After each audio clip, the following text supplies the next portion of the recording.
Perhatikan dua kalimat ini. Kristus mati ketika kita masih berdosa. Perhatikan betapa mulianya hal ini. Bahwa ada yang mati waktu ada yang salah. Sekali lagi, ada yang mati untuk yang bersalah. Dan ini adalah sebuah hal yang menjadi perenungan di Minggu Paskah ini. Kita harus sadar, kita semua siapa yang bersalah, siapa yang mungkin merasa ada orang yang bersalah kepada dirinya, pertanyaannya, kau mau mati nggak buat dia? Susah, sangat susah. Tapi kita lihat di dalam Alkitab, hanya ada satu orang yang bisa melakukan hal ini. Dan dia melakukan ini untuk kita, orang-orang berdosa. Sehingga kita tahu kenapa kita beragama Kristen, kenapa kita ada di sini siang hari ini. Bahkan kita tahu kenapa kita harus ke gereja dan kita harus menyembah dia. Kenapa? Karena ini, ada yang mati ketika saya masih berdosa. Bukan ketika saya sudah tidak berdosa. Perhatikan ini, ada yang mati waktu saya masih berdosa. Misalnya saya pencuri, ada yang mati membebaskan seluruh status saya. Sehingga saya yang tadinya berdosa, yang harusnya dihukum, sekarang tidak lagi harus mendapat hukuman. Tapi saya masih mencuri kadang-kadang ketika status saya diubahkan. Tapi dia menolong saya supaya saya tidak mencuri lagi. Ini yang perlu kita sadari. Siapa di sini yang tidak berdosa? Siapa di sini yang tidak jatuh terus-menerus? Saya pun yang bicara depan ini adalah orang yang terus jatuh. Hanya Kristus yang tidak pernah jatuh. Tapi ada yang mau mati bagi saya dan saudara. Jadi kita akan sama-sama menggumuli. Apa maksud ini? Mengapa? Apa situasi seperti apa sih yang kita miliki? Sekali lagi, situasi seperti apa yang kita miliki dan situasi seperti apa yang Kristus bagikan kepada kita supaya kita boleh memperoleh keselamatan. Maka mari kita buka Alkitab kita di dalam Roma 5. Mari kita buka Roma 5 ayat 6 sampai ayat yang ke-10.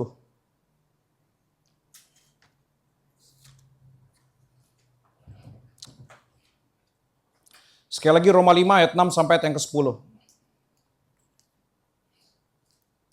Saya bacakan untuk kita semua Roma 5 ayat 6 sampai ayat yang ke-10. Ketika waktu kita masih lemah, perhatikan ya, kalau ada yang bawa Alkitab fisik dan bawa catatan, atau yang bawa handphone silakan di garis bawah. Ketika waktu kita masih lemah, koma, itu boleh garis bawah, masih lemah. Kristus telah mati. Boleh garis bawah juga kalimat Kristus mati. Untuk kita, siapa? Orang-orang durhaka. Boleh garis bawah, engkau dan saya adalah orang-orang durhaka. Apalagi, Kristus telah mati untuk orang pada waktu yang ditentukan oleh Allah. Sebab, ini ayat 7, perhatikan. Sebab tidak mudah seorang mau mati untuk orang benar. Unik di sini. Tapi mungkin untuk orang baik ada yang mau mati. Perhatikan ya, untuk yang benar tidak ada yang mau mati. Tapi untuk yang baik ada. Jadi kadang-kadang yang benar belum tentu dianggap baik oleh orang lain. Jadi untuk orang yang benar tidak ada yang mau mati, untuk yang baik ada. Ayat 8, akan tetapi Allah menunjukkan kasih-Nya kepada kita. Oleh karena Kristus telah mati untuk kita ketika kita masih berdosa. Lebih-lebih karena kita sekarang telah dibenarkan oleh darah-Nya, kita pasti akan diselamatkan dari murka Allah. Sebab jikalau kita ketika masih seteru, garis bawahi, diperdamaikan dengan Allah oleh kematian anaknya, lebih-lebih kita yang sekarang telah diperdamaikan, pasti akan diselamatkan oleh hidupnya. Ini akan kita sama-sama pelajari, ayat 6 sampai ayat yang ke-10. Saya akan membagikan 3 cakupan anugerah yang dibagikan melalui teks firman Tuhan ini. Sekali lagi saya akan bagikan 3 cakupan anugerah. Di dalam teks Roma 5 ayat 6 sampai ayat yang ke-10 ini. Mari kita sama-sama melihat. Boleh di next. Yang pertama, anugerah yang pertama adalah anugerah untuk memahami kondisi, posisi, atau status diri. Sekali lagi, anugerah yang pertama yang perlu kita nikmati adalah melalui Alkitab. Alkitab menyadarkan kita tentang posisi diri kita. Alkitab menyadarkan kita tentang kondisi diri kita. Dan Alkitab menyadarkan kita status diri kita.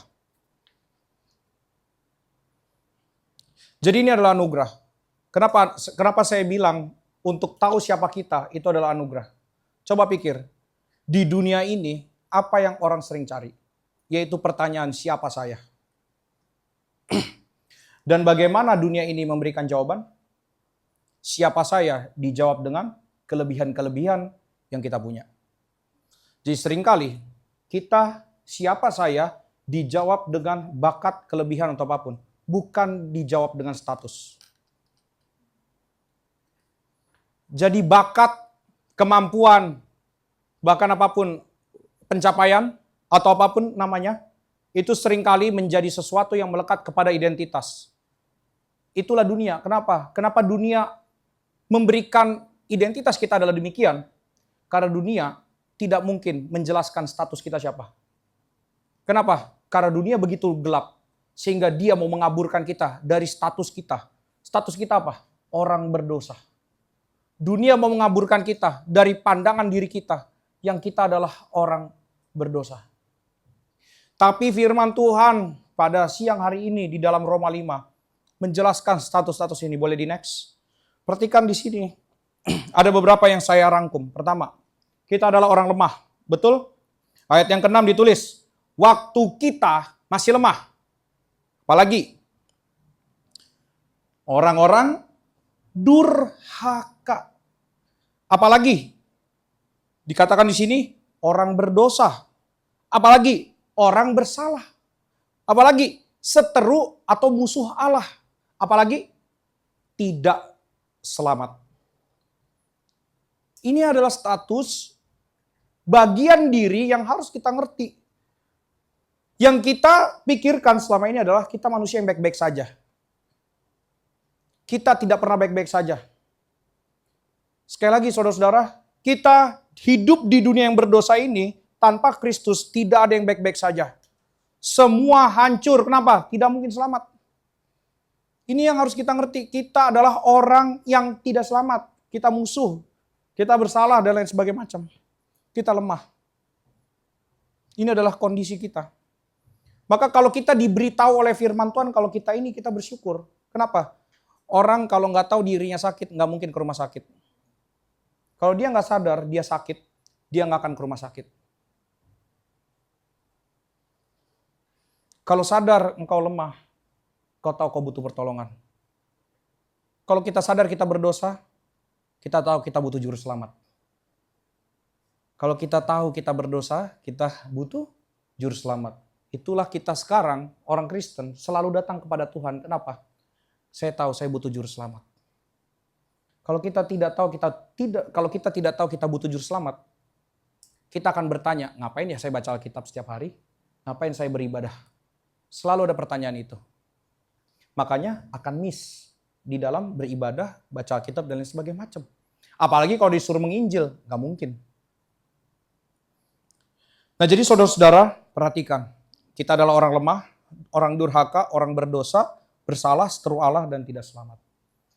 Yang saya mau highlight pada hari ini, siang ini hanyalah dua kata. Yang pertama adalah lemah, yang kedua orang-orang durhaka.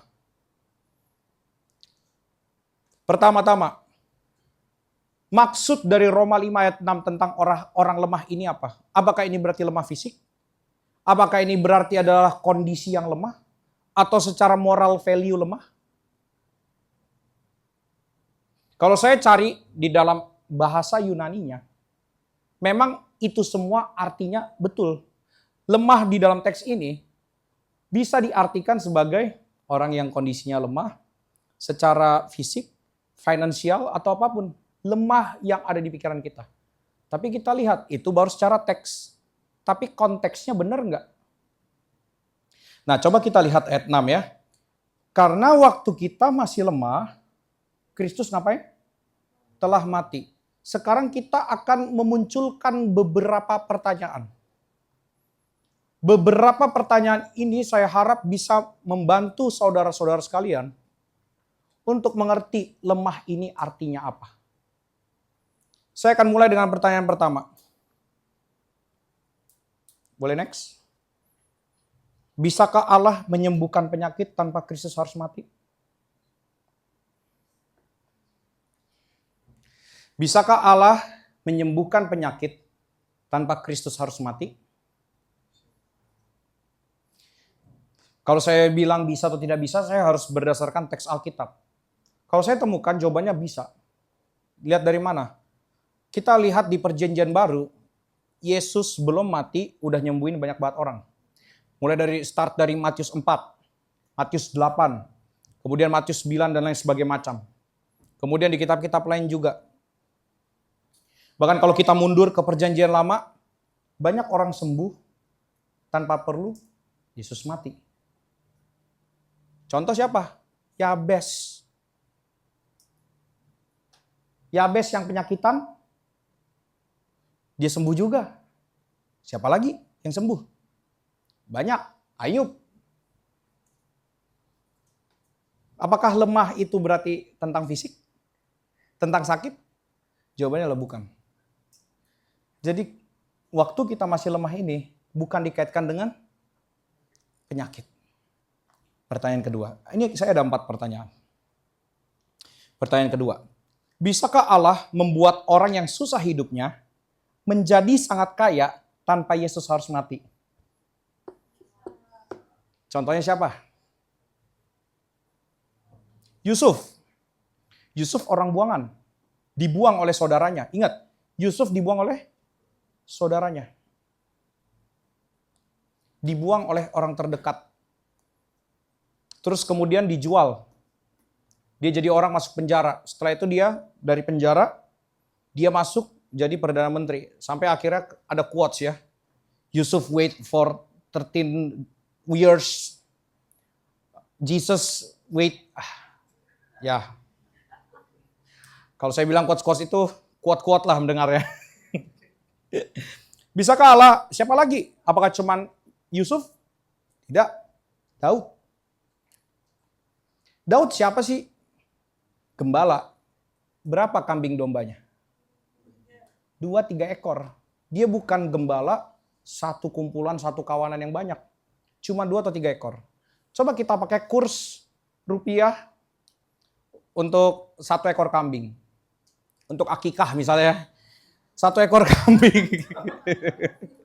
1 ekor kambing biasanya dihargai kalau saya tidak salah 3 juta. Berapa Zel? 1 ekor kambing biasanya? Oh, sekarang. Itu sapi apa? Ya pokoknya segitulah. Coba, oke, anggaplah 10 ya. Kita ambil kurs 10 ya. Nah, berapa kambing dombanya Musa?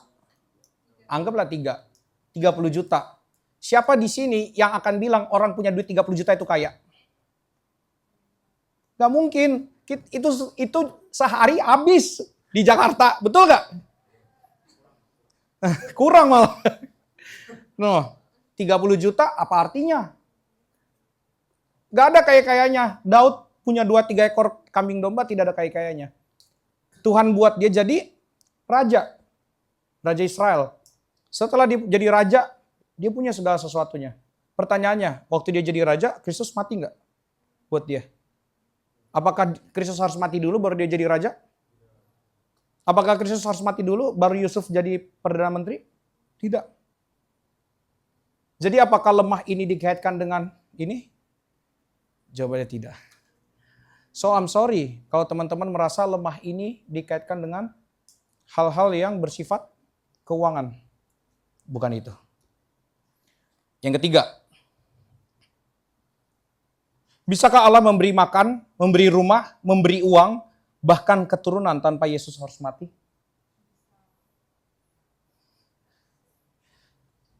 Bisa nggak?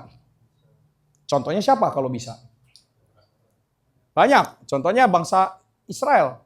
Ada yang ingat cerita bangsa Israel keluar dari Mesir? Ketika keluar, itu orang-orang Mesir kasih mereka harta-hartanya. Ya, dikasih harta-hartanya. Dapat uang gratis kan? Uang kaget. Bahkan saat itu MC uang kaget aja kalah kasih uangnya sama. Nah, dikasih harta-hartanya.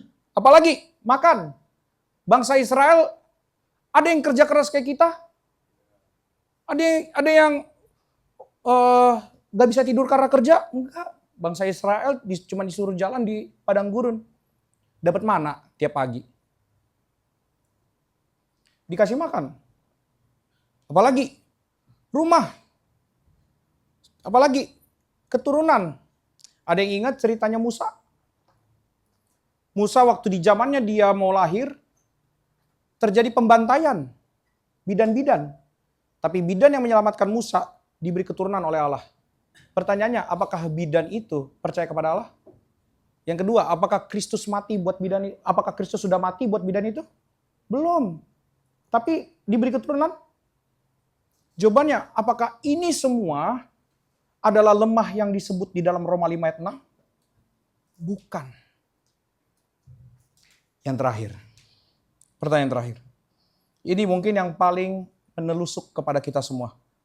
Karena orang sering kali mengaitkan dosa itu selalu dengan tindakan. Jadi kalau orang bertobat artinya stop dari tindakan yang sebelumnya.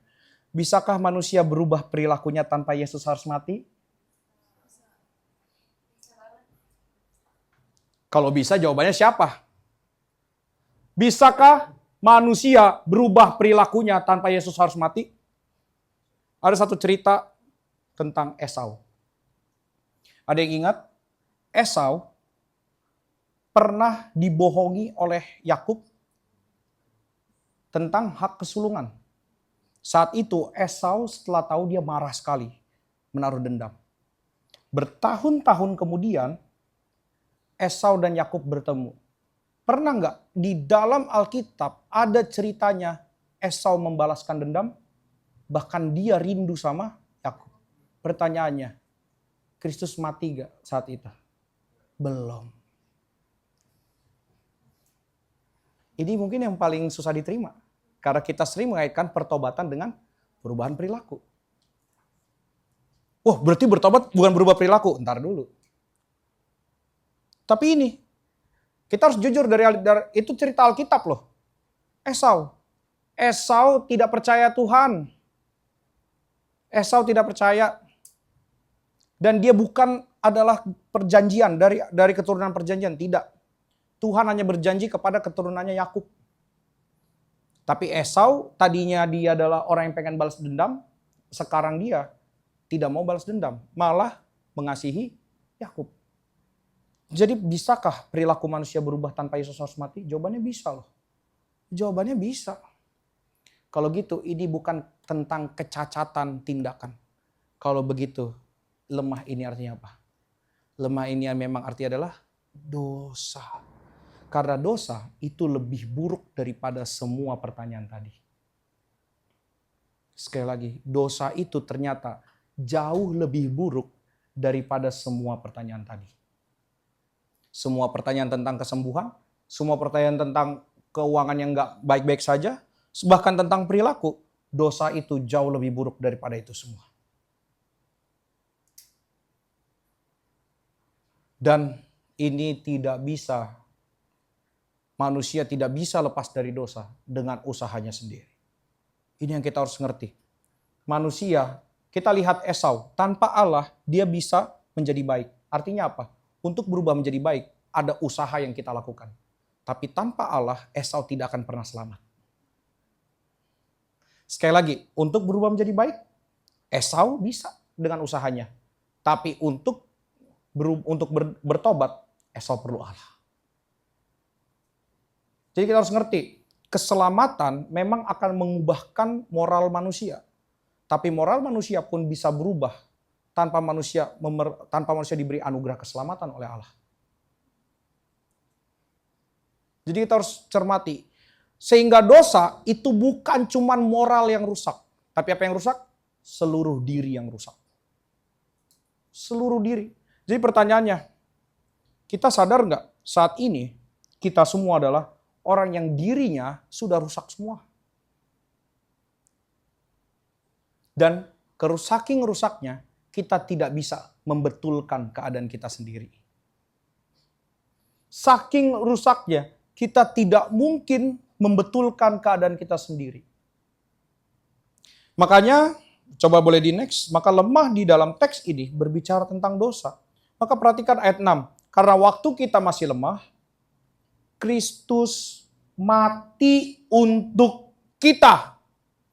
Apa lagi status yang diberikan kepada kita? Orang durhaka. Orang durhaka dalam teks ini artinya adalah orang-orang yang tidak tahu menghormati Allah.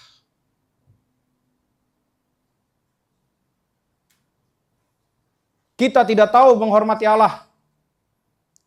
Siapa yang datang ke sini dengan tuntutan-tuntutan untuk Allah?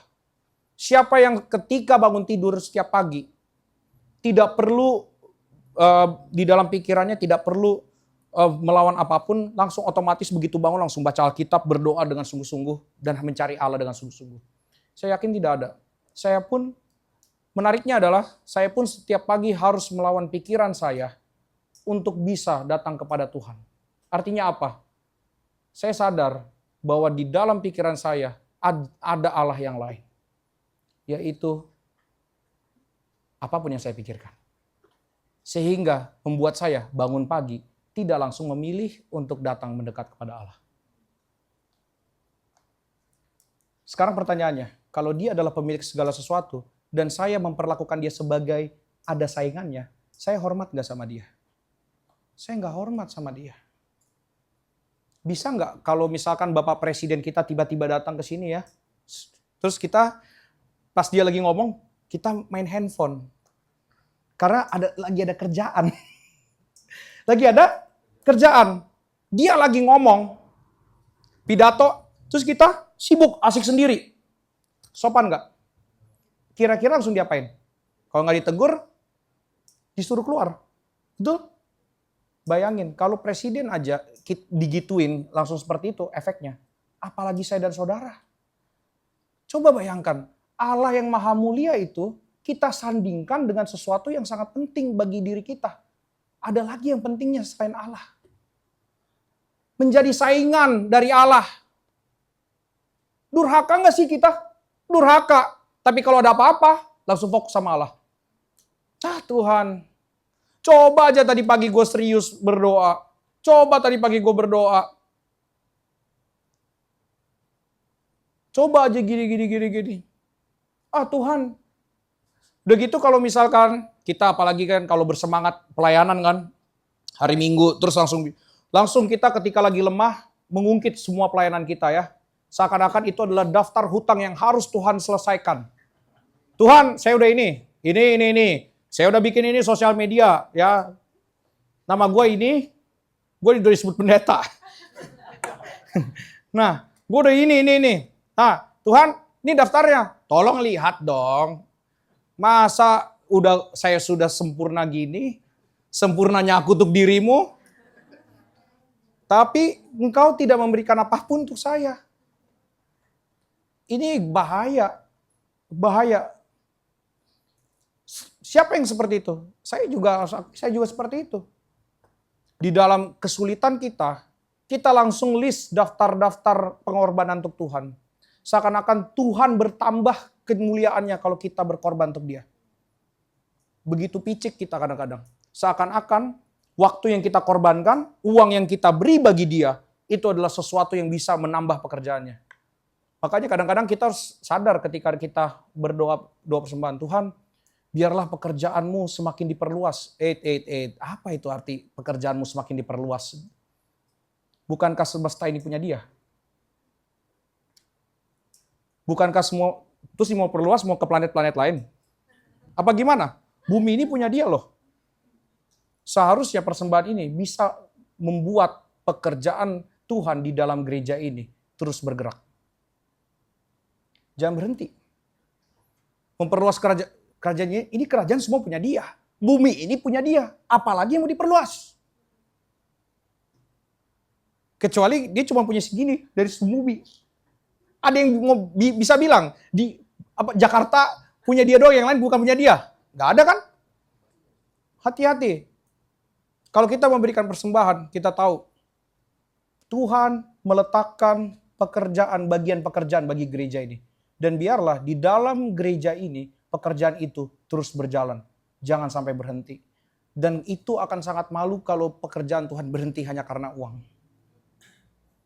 Makanya umat-umat Tuhan, mari tunjukkan Tuhan itu memang Tuhan yang sangat mulia.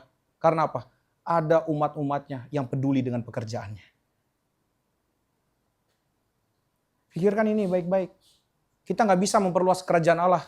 Karena ini semua udah punya Allah. Nah, saudara-saudara, itulah. Coba kita pikir. Kita kurang ajar juga nggak ketika ngomong memperluas kerajaan? Apakah kita Gajah Mada dan dia adalah Hayam Wuruk? Dan kita sedang Amuk Tipalapa? Apa gimana? Coba iya. Coba pikir, bukan seperti itu. Tapi kita begitu tidak hormat sama dia. Saudara-saudara, tapi apa yang kita lakukan di dalam, boleh ditampilkan yang slide 3, di dalam kondisi atau posisi diri atau keadaan ini yang slide 3. Nah, di dalam ini semua, ini kita lakukan kepada Allah, tapi jangan salah, ini pun kita lakukan kepada sesama kita manusia. Contoh orang-orang durhaka, siapa yang gak durhaka? Siapa yang benar-benar taruh hormat sama orang-orang yang di sebelahnya? Kadang-kadang kalau orang kita butuh bicara pun, entah ya, atau kita gak mau lihat matanya kadang-kadang. Apa segala macam. Coba. Ini tidak hanya kita lakukan kepada Allah, ini kita lakukan kepada sesama kita. Itulah makanya salib secara filosofis mendamaikan kita, Bapa Allah di sorga dengan kita, dan juga mendamaikan kita dengan yang lain. Kenapa? Yang kita lakukan ini bukan hanya kepada Allah, tapi kepada sesama kita. Kita sungguh lemah. Kita sungguh berdosa kepada yang lain. Kita bersalah kepada yang lain. Kita seteru yang lain. Dengan memahami ini, sekarang baca ayat 7. Sebab tidak mudah seorang mau mati untuk orang benar. Tetapi mungkin untuk orang yang baik, ada orang yang mau mati. Sekarang pertanyaannya, kita orang benar atau orang baik?